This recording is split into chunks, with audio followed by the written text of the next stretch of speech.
A common sight at U.S. supermarkets these days, a lack of milk, pasta, berries, and more, as supply chain issues leave store shelves empty.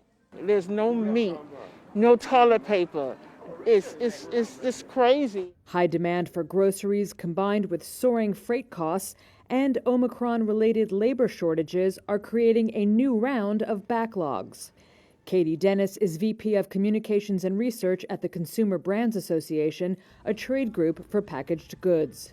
What we're dealing with right now is we had a supply chain that was kind of already at its breaking point, and the Omicron wave has been really devastating in terms of a labor impact. We don't have a food shortage, we do have a labor shortage.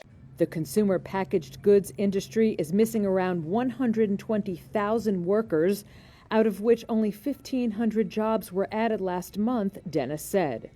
And the National Grocers Association said that many of its grocery store members were operating with less than 50% of their workforce capacity.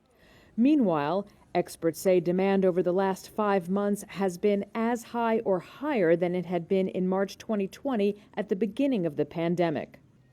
Growers of perishable produce across the West Coast say they are paying nearly triple pre-pandemic trucking rates to ship things like lettuce and berries before they spoil.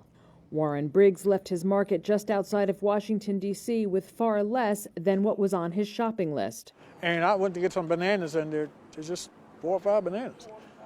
There's been no salads for 2 weeks. And so, you look around and you go to the places and there's nothing there. It's just, we just never had this before.